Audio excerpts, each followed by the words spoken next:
Hello నమస్తే. నేను శ్రీనివాసరావు వాసంశెట్టి, నాది కాకినాడ. నేను ఢిల్లీలో ఉంటాను. యూజ్డ్ కార్ బిజినెస్ చేస్తూ ఉంటాను.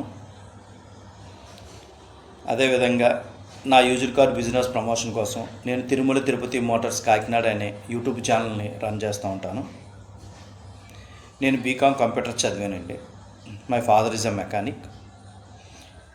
నేను కాకినాడలో 10th class, intermediate, degree holidays, after degree కూడా నేను మా వర్క్షాప్లో మా నాన్నగారితో పాటుగా మా నాన్నగారి వర్క్షాప్లో నేను వర్క్ చేయడం జరిగింది. అదేవిధంగా హైదరాబాద్ మారుతిలో నేను 15 సంవత్సరాలు మారుతిలో కూడా వర్క్ చేశాను. నాకు ఎడ్యుకేషన్ బ్యాక్గ్రౌండ్తో పాటుగా రియల్ టైమ్ ఎక్స్పీరియన్స్ కూడా ఈ ఆటోమొబైల్ ఫీల్డ్లో ఉందండి.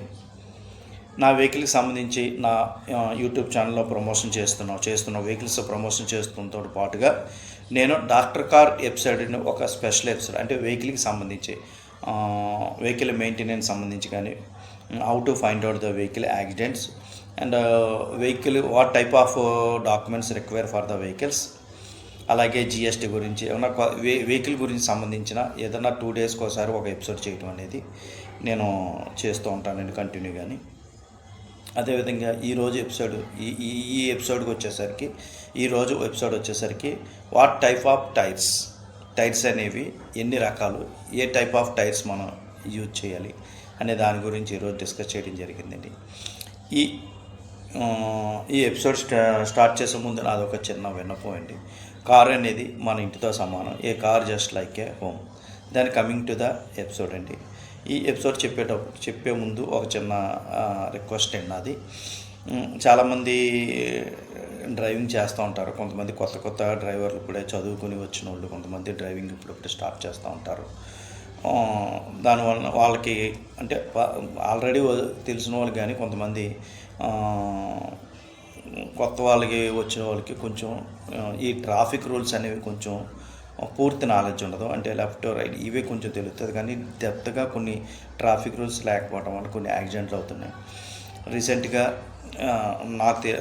మా ఏరియాలో మాకు తెలిసిన నాకు ఫ్రెండ్కి ఒక అతనికి తుని దగ్గరలో ఒక యాక్సిడెంట్ అయింది. దానికి కారణం ఏంటంటే అతను ట్రాఫిక్ రూల్స్ అనేది, అంటే మనం హైవేలో కూడా మామూలుగా వెళ్ళేటప్పుడు కూడా మనం సడన్గా కొంతమంది వితౌట్ సిగ్నల్ పోనీ హ్యాండ్ రేజ్ చేయకుండా లెఫ్ట్ కానీ రైట్ కానీ టర్న్ చేస్తున్నప్పుడు వెనకాల వాళ్ళు ఇబ్బంది పడుతుంటారు. దానివల్ల ఇద్దరికి ప్రాబ్లం అవుతుందండి. కారు కొనుక్కుంటాం. మనం కారు కొనుక్కున్నప్పుడు కూడా మనం కారు అనేది మన ప్రెస్టీజియస్, మన లైఫ్ని స్టైల్ చేసేది, ఎంటర్టైన్ చేసేది. అదేవిధంగా కారుని కొనుక్కున్నప్పుడు కూడా డ్రైవింగ్ రూల్స్ పాటిస్తూ కారుని మనం మంచిగా నడిపితేనే మనం దానికి మన జీవితం ఉంటుంది. అట్లా కాకుండా కొంచెం రూల్స్ పాటించకపోవడం వల్ల కొన్ని చిన్న యాక్సిడెంట్ వల్ల కొన్ని లైఫ్లు స్పాయిల్ అయ్యే పరిస్థితి వస్తుందండి. దాని గురించి నేను ఆల్రెడీ అందరికీ ట్రాఫిక్ రూల్స్ చాలా వరకు తెలిసే ఉంటాయి. కొన్ని చిన్న రూల్స్ చెప్తాను, కొన్ని తెలియని హైవేకి సంబంధించి కొన్ని రూల్స్ ఒక 2-3 నేను చెప్తానండి. మన హైవే రోడ్స్ వెళ్తున్నప్పుడు అండి, రోడ్స్ మనకి మధ్యలో లైన్స్ వస్తాయండి. మనకి వైట్ లైన్స్ వస్తూ ఉంటాయండి. ఈ వైట్ లైన్స్ కొన్ని కట్ అయి ఉంటాయి, కొన్ని కట్ అవ్వకుండా కంటిన్యూ ఉంటాయి. ఒక్కొక్కసారి ఆ హైవే మీద 2 డబల్ లైన్స్ కూడా కంటిన్యూ వెళ్తూ ఉంటాయి. డబల్ లైన్స్ కంటిన్యూ వెళ్తాయండి, ఎక్కడ కట్ అవ్వదు. కొన్ని కట్ అయి ఉంటాయి, ఒకే సింగిల్ లైన్ కట్ అవ్వకుండా కంటిన్యూగా ఉంటుంది. కొన్ని డబల్ లైన్స్ కూడా కట్ అవ్వకుండా కంటిన్యూ ఉంటుంది. దీని మీనింగ్స్ ఏంటంటే అండి, ఏవైతే హైవేలో మనకి కట్ అయి ఉంటుందో దాని మీనింగ్ ఏంటంటే అండి, నువ్వు వేరే వెహికల్, నీ ముందున్న వెహికల్ని ఓవర్టేక్ చేయొచ్చు అనేది మీనింగ్ చెప్తుంది. అది ఇలా లైన్స్ కట్ అయి ఉన్నదే ఓవర్టేక్ చేసుకోవచ్చు, మీరు ఓవర్టేక్ చేయొచ్చు ఇక్కడ అని చెప్పేసి చెప్తుంది. అలాగే కొంతమంది కర్వ్ ఉన్న ప్లేస్లో కూడా ఓవర్టేక్ చేస్తూ ఉంటారండి. కర్వ్ ఉన్న ప్లేస్లో ఎట్టి పరిస్థితుల్లో ఓవర్టేక్ చేయకండి. మీ ముందు ఏదైనా వెహికల్ ఉండొచ్చు, లేకపోతే సింగిల్ రోడ్ అయినప్పుడు అట్నుంచి ఏదైనా వెహికల్ రావచ్చు. లేదు నేను చూశాను, నాకు చాలా ఎక్స్పీరియన్స్ ఉంది, నేను చూశాను అనుకుంటారు. మనం కరెక్ట్గానే ఉంటాం. అవతలోడు చూసుకోకపోయినా, లేకపోతే వాడు ఏమన్నా కంగారు పడినా సరే వాడు మన మీదకి వచ్చే ప్రమాదం ఉంది. మీరు వెళ్ళి వాళ్ళని తగిలించినా, వాళ్ళు వచ్చి మిమ్మల్ని తగిలించినా సరే స్పాయిల్ అయిపోతుందండి. అందువల్ల కర్వ్ వచ్చినప్పుడు ఎట్టి పరిస్థితుల్లో ఓవర్టేక్ చేయకండి. ఓవర్టేక్ చేసేటప్పుడు మీరు డే టైం కానీ నైట్ టైం కానీ సిగ్నల్ యూజ్ చేయడం అనేది మర్చిపోకండి. ఎందుకంటే మనకి వెనకాల ఉన్న వాళ్ళకి మనం ఏ విధంగా వెళ్తున్నాం అనేది అతనికి అర్థమవుతుంది. అతను మన మీదకి వచ్చేయకుండా ఉంటుంది. ఇంకోటి స్ట్రైట్ లైన్స్, ఎటువంటి కటింగ్స్ లేకుండా స్ట్రైట్ లైన్స్ ఉంటాయండి. స్ట్రైట్ లైన్స్ ఉన్నప్పుడు ఎప్పుడూ కూడా ఓవర్టేక్ చేయకూడదు అని అర్థం అండి. డోంట్ ఓవర్టేక్ ద వెహికల్స్ అనే మీనింగ్ వస్తుందండి. అది ఓవర్టేక్ చేయకూడదు. ఇంకా డబల్ స్ట్రైట్ లైన్స్ వస్తాయండి. డబల్ స్ట్రైట్ లైన్స్ వచ్చినప్పుడు ఎట్టి పరిస్థితుల్లోని ఓవర్టేక్ చేయకూడదు. You should not overtake the vehicle. ఈ మూడింటికి మీనింగ్ అదండి. నెక్స్ట్ వచ్చేసరికి టైప్స్ ఆఫ్ టైర్. కొంతమంది ఢిల్లీలో వెహికల్ కొనుక్కుంటే మినిమంలో 1 year నుంచి 2 years వరకు మేజర్ కంప్లైంట్స్ రాకూడదండి వాటికి.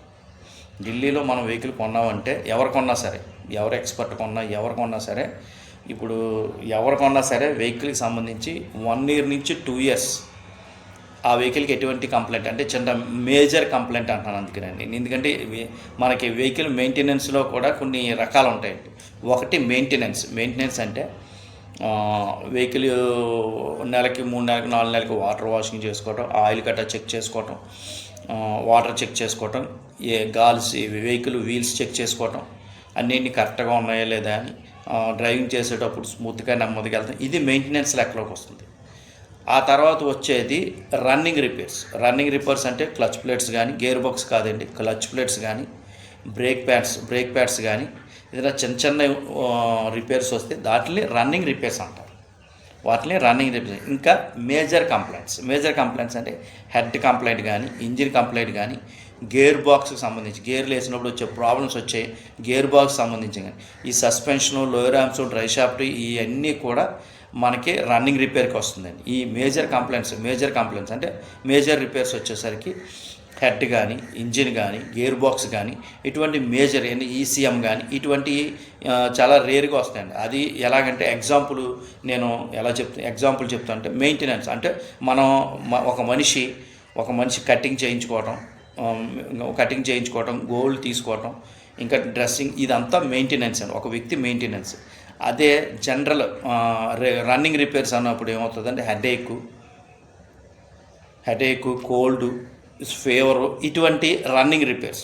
ఇక మేజర్ కంప్లైంట్స్ వచ్చేసరికి కిడ్నీ ఫెయిల్ అవటం, లివర్ ఫెయిల్ అవటం, హార్ట్ అటాక్, ఇటువంటి మేజర్ కంప్లైంట్స్. అందువల్ల ఏ వెహికల్ అయినా సరే, ఎవరు కొన్నా సరే, ఆ వెహికల్ని ఎట్టి పరిస్థితుల్లో ఎవరు కొన్నా సరే 1 year నుంచి 2 years వరకు ఆ వెహికల్కి ఎటువంటి మేజర్ కంప్లైంట్స్ రాకూడదండి. అప్పుడే ఆ వెహికల్ కరెక్ట్ వెహికల్ మనం తెచ్చుకున్నట్టు. ఢిల్లీ నుంచి తెచ్చుకొని ఎక్కడి నుంచి తెచ్చుకున్నాం అప్పుడే. కానీ కొంతమందికి ఏంటంటే బండి బాగుంది తీసేసుకుంటున్నాం ఈ రేట్కి, 3 నెలలు 4 నెలలు 1 year తర్వాత నుంచి కంప్లైంట్ వచ్చినా సరే మీరు కరెక్ట్ వెహికల్ చూస్ చేసుకోవాలని అర్థం లేదు. మీరు కరెక్ట్ వెహికల్ 1 year నుంచి 2 years వరకు ఎట్టి పరిస్థితుల్లోనే ఆ వెహికల్ కంప్లైంట్స్ రాకూడదండి. చాలామంది కొత్త రిలేషన్స్ కూడా, ఎప్పుడన్నా మనం ఎవరన్నా కొత్త ఫ్రెండ్షిప్ చేసినా, మ్యారేజ్ చేసుకున్నా సరే, ఒక 3 నెలలు 4 నెలల వరకు అందులో ఉన్న లోటుపాట్లు మనకు తెలియదు. 3 నెలలు 4 నెలల తర్వాత అందులో ఉన్న లోటుపాట్లు మనకి తెలిసి వస్తుంది. అదేవిధంగా వెహికల్ ఎవరు కొన్నా సరే 1 year 2 years వరకు దానికి మేజర్ కంప్లైంట్స్ రాకూడదు. మెయింటెనెన్స్ మామూలే, రన్నింగ్ రిపేర్స్ మామూలే, మేజర్ కంప్లైంట్స్ రాకూడదు. అది కొనిపించిన వాళ్ళ దగ్గర ఉన్న తప్పిదమా, లేకపోతే మెయింటెనెన్స్ సరిగ్గా చేయకపోయినా సరే మీకు మేజర్ కంప్లైంట్స్ వస్తాయి. అంటే ఆయిల్ లేకుండా బండి నడిపిస్తారు అనుకోండి, వాటర్ లేకుండా మీరు వెహికల్ లేకపోతే అది మీ ఫాల్ట్. కొనిపించిన ఎవరైతే మీకు వెహికల్ ఇచ్చారో వాళ్ళ తప్పు కాదు, మీ తప్పు. మెయింటెనెన్స్ కరెక్ట్గా ఉండి రన్నింగ్ రిపేర్స్ కరెక్ట్గా ఉన్నప్పుడు మేజర్ కంప్లైంట్స్ వచ్చిందంటే అది ఎవరైతే కొనిపించారో వాళ్ళ మిస్టేక్ అవుతుంది, వాళ్ళు చూడకపోవడం మిస్టేక్ అవుతుంది. దాని coming to the today topic, type of tyres అంటే చాలామందికి తెలిసినంత వరకు టైర్ల గురించి చాలా వరకు తక్కువ నాలెడ్జ్ ఉంటుంది టైర్ల గురించి. టైర్లు అంటే సైజు చెప్తూ ఉంటారు. అంటే 205/65/R17 ఈ విధంగా ఒక టైర్ నెంబర్ చెప్తూ ఉంటారు. R17, R16, ఇంతవరకే చాలా వరకు తెలుసు అని నేను అనుకుంటున్నాను. తెలియకపోతే చాలా వరకు తెలిసి ఉంటే కదా. ఇది తెలియని వాళ్ళ గురించి మాత్రమే చెప్తానండి, తెలిసిన వాళ్ళ గురించి నేను రీసెర్చ్ చేయడం కాదు. తెలియని వాళ్ళ గురించి మాత్రమే చెప్తున్నాను. అట్లా కాకుండా 205/65/R17 దీని పక్కన ఒక సింబల్ ఉంటుందండి, 111H అని ఉండొచ్చు, లేకపోతే 149H లేదా 149 విఎన్, ఈ విధమైన సింబల్స్ ఉంటాయి. ఈ సింబల్స్ గురించి మాత్రమే నేను చెప్తున్నాను. ఈ సింబల్స్ ఏంటంటే, ఈ సింబల్స్ కంపల్సరీ మనం తెలుసుకుని తీరాలి. అప్పుడే మనం ఏ టైప్ ఆఫ్ టైర్స్ వాడచ్చు, ఎంత స్పీడ్ మనం వెళ్ళగలుగుతాం అనేది తెలుస్తుంది. ఈ సింబల్స్ A2 నుంచి Z వరకు ఉంటాయండి. మనం A2 నుంచి Z వరకు వచ్చేసరికి కార్ల విషయానికి వచ్చేసరికి ఎల్ నుంచి స్టార్ట్ అవుతుందండి కార్లు. ఆ A2 నుంచి వచ్చేదంతా మన సైకిల్స్ కానీ 2 వీలర్స్ కానీ ఉంటుందండి. అలాగే స్పోర్ట్స్ వెహికల్స్ వచ్చేసరికి, స్పోర్ట్స్ వెహికల్ ఒక రౌండ్ వేసి రాగానే దాని టైర్లు మారుస్తారు. అంటే మన స్పోర్ట్స్ కార్లు ఉంటాయి, రేసింగ్లో పాల్గొనే రేసింగ్ కార్లు, అవి ఒక రౌండ్ వేసి రాగానే టైర్లు మారుస్తారు. అవి చాలా హెవీ టైర్లు, ఒక రౌండ్ వేస్తుంటే. అలాగే వాటికి వాడే టైర్లు డిఫరెంట్. అలాగే మన విమానాలకు వాడే టైర్లు, అదేనా టైర్లే వాడతారు, విమానాలకు వాడే టైర్లు. ఎందుకంటే విమానాల టైర్లు, విమానం 100% మనకి 250 నుంచి 300 స్పీడ్లో మనకి టేకాఫ్ అవ్వాలి, లేకపోతే విమానం టేకాఫ్ అవ్వదు. 250 నుంచి 300 స్పీడ్లో ఉన్నప్పుడే విమానం టేకాఫ్ జరుగుతుంది. అంటే 5 కిలోమీటర్లు, సపోజ్ ఒక రన్వే 5 కిలోమీటర్స్ ఉందనుకోండి. ఆ 5 కిలోమీటర్స్లో అది 250 నుంచి 350 కిలోమీటర్స్లో అది టేకప్ తీసుకోవాలంటే ఎన్ని కిలోమీటర్లు, కనీసం 3 కిలోమీటర్లు వెళ్ళేసరికి అది 250 నుంచి 3 కిలోమీటర్స్ 300 కిలోమీటర్స్ స్పీడ్ అందుకోవాలి. అంటే అంత స్పీడ్ని ఆ ఇంజిన్ నుంచి మనకి బూస్టింగ్ అవుతుందంటే, అంత ఇంజిన్ నుంచి ఆ టైర్స్ ఎంత స్పీడ్గా పికప్ తీసుకోవాలి, ఆ టైర్లు మనకి రోడ్డుకి తగిలి ఎంత ప్రెజర్ తీసుకుంటుంది ఆ టైరు. ఆ ప్రెజర్ తీసుకుని 250 నుంచి 300 స్పీడ్లో అది వెళ్ళినప్పుడే అది అంతే. దానికి వాడే టైర్లు డిఫరెంట్. అంటే ఏ టైప్ ఆఫ్ టైర్స్, ఇలా టైర్ల యొక్క టైప్స్ ఉంటాయి. అందువలన ఇంకా వాటి గురించి కాకుండా కార్లకు సంబంధించి నేను టైర్లు చెప్తున్నానండి. కార్లు LM అనేవి వ్యాగనార్ వెహికల్ వాడతారండి. హెచ్ ఎందుకు వాడరు? లేకపోతే ఈ LM షిఫ్ట్కి వాడచ్చు కదా, లేకపోతే XV 500 లేదండి. XV మీకు LM వచ్చేసరికి మ్యాక్సిమం వాడిచ్చే స్పీడు, వ్యాగనార్ వెహికల్కి మ్యాక్సిమం వాడిచ్చే స్పీడు 84-85 నుంచి 110 వరకు ఈ లోపులోనే ఇస్తాడండి స్పీడు. అంతకు మించి స్పీడ్ ఇవ్వడు. కొంతమంది వ్యాగనార్ కూడా 120-130 కొడతారు. చాలా రాంగ్ అండి. 84 L అని వస్తుందండి, లేకపోతే 85 M అని వస్తుంది. ఇంతే వస్తుందండి. అంటే ఒక టైరు వెహికల్ ఎంత బరువు ఉందో ఆ వెయిట్ని మొయ్యాలి. ప్లస్ వెహికల్ లోపల కూర్చున్న ప్యాసింజర్ అవ్వచ్చు, లేకపోతే ఏదైనా స్టాక్ అయ్యవచ్చు, వాటిని ఆ వెయిట్ని మొత్తం వెహికల్ మొత్తం టైరు మొయ్యవలసి వస్తుంది. అంటే ఆ వెయిట్ మొత్తం అది తీసుకోవాల్సి వస్తుంది. ఆ వెయిట్ తీసుకుంటూ అది మళ్ళీ మనం రన్నింగ్లో లెఫ్ట్ తిప్పితే లెఫ్ట్, రైట్ తిరిగితే అంటే రోడ్డుకి అది ఆ ప్రెజర్ని తట్టుకుని లెఫ్ట్ తిరగాలి, రైట్ తిరగాలి, వెయిట్ని చూసుకోవాలి. ఆ వెయిట్ టైర్ల మీద ఉంటుంది. ఆ టైర్లు చూసుకోవాలి. ఎంత లెఫ్ట్ తిరిగి రైట్ తిరిగి ఆ ప్రెజర్ తీసుకోవాలి, రన్నింగ్ ప్రెజర్ తీసుకోవాలి. సమ్మర్లో అయితే ఇంకా హెవీ హీట్ ఉంటుంది. ఆ హీట్ని తట్టుకోవాలి. ఆ హీట్ని తట్టుకుని అది 80 నుంచి 100 కిలోమీటర్ స్పీడ్, అంత స్పీడ్లో వెళ్తున్నప్పుడు టైర్ మీద ఎంత ప్రెషర్ ఉంటుంది, అది ఎంత తట్టుకుని ఉండాలి. అదే ఆ వ్యాగనార్కి వేసే టైర్లు షిఫ్ట్కి వేస్తే తట్టుకోలేదు. షిఫ్ట్కి మళ్ళీ వేరే సింబల్ వస్తుంది. ఇది LMN సింబల్ వస్తే షిఫ్ట్ వచ్చేసరికి హెచ్ సింబల్ వస్తుంది. వి సింబల్ HV సింబల్ వస్తుంది. XV 500 ఇంకా పెద్ద వెహికల్కి వచ్చేసరికి HV సింబల్ వస్తుంది అండి. L సింబల్ దానికి వేయరు. అంటే HV అనేది హై సింబల్స్ అండి. 149, 230, 250 అంత స్పీడ్ను కూడా ఆ టైర్ తట్టుకునేది HV సింబల్స్ అండి. LM అనేది మీకు 85 నుంచి 110 అలాగే ఇస్తాడండి.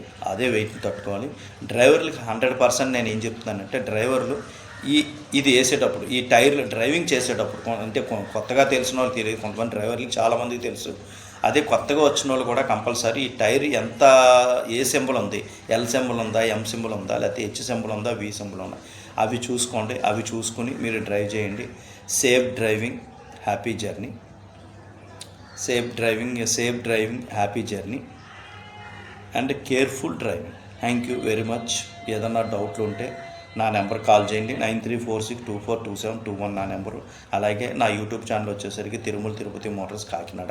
షేర్ చేయండి, లైక్ చేయండి, సబ్స్క్రైబ్ చేయండి. ఎనీ డౌట్ ఉన్న వెహికల్కి సంబంధించి కానీ, వెహికల్ మెయింటెనెన్స్ ఏనికి సంబంధించి కానీ, లేకపోతే వెహికల్ కొనుక్కోవడానికి సంబంధించి కానీ ఏమైనా డౌట్ ఉంటే నాకు కాల్ చేయండి.